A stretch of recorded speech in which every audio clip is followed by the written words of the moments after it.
इगतपुरी तालुक्यातील सर्वतीर्थ टाकेत बुद्रुक येथे new English school आणि ज्युनियर कॉलेज विद्यालयातील 2006-2007 या इयत्ता 10वीच्या बॅचमधील माजी विद्यार्थ्यांचा स्नेह मेळावा रविवारी सर्वतीर्थ टाकेत येथे संपन्न झालाय। तब्बल 17 वर्षांनी 10वीच्या वर्गातील शेकडो विद्यार्थी तसेच विद्यार्थिनींनी शाळेतील जुन्या आठवणींना उजाळा दिलाय।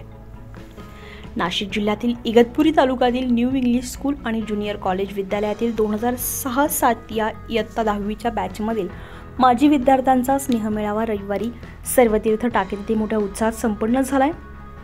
विद्यार्थ्यांनी शाळेतील जुन्या आठवणींना उजाळा देत सध्या विद्यार्थी काय करतात, त्यांचा व्यवसाय काय याबाबत माहिती जाणून घेत शाळेतील एक ना अनेक गमतीदार किस्से सांगून मेळाव्याला 10वीच्या बॅचमधील 50 विद्यार्थी यावेळी उपस्थित होते। मेळाव्याचे सूत्रसंचालन सोनम परदेशी यांनी केले। मेळाव्याला पत्रकार शांताराम भांगे, वनिता कदम, योगिता धाडवड, योगेश कारोटे, दीपाली पाबळकर, मनीषा पवार, विजय भांगे, असलम शेख, मंगल धाडवड, चंद्रभागा बांबळे, बापू निर्मल, किरण कचरे, योगिता लगड, विशाल कोल्लम, चंद्रकांत डामशे, भूषण महाले, विजय ढोकळ, निवृत्ती मेमाणे, मोहन पगारे, रोहित लोटे, विजय फोडसे, प्रवीण बरे, मनोहर फोडसे आदींसह विद्यार्थी उपस्थित होते।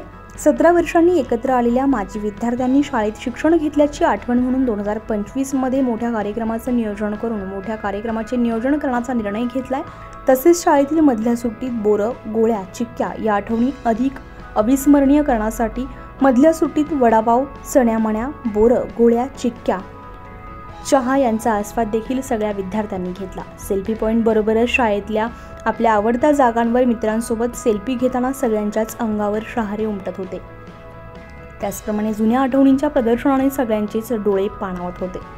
नाट्य आणि चित्रपट क्षेत्रातील कलावंत, शिक्षण क्षेत्रातील गुरुतुल्य व्यक्तिमत्व, प्रशासकीय अधिकारी, डॉक्टर, वकील, बांधकाम व्यावसायिक, व्यापारी असे विविध क्षेत्रातील दिग्गज माजी विद्यार्थी या कार्यक्रमामध्ये केवळ विद्यार्थी म्हणूनच सहभागी झाल्यामुळे प्रत्येकाच्या मनात जुन्या मैत्रीच्या आठवणींना पाझर फुटत होता। शाळा सुटल्याची घंटा वाजल्यावर पुन्हा पुन्हा असेच भेटायचे असे ठरवून माजी विद्यार्थ्यांनी शाळा सुटली, पाटी फुटली असं म्हणत एकमेकांना निरोप दिला।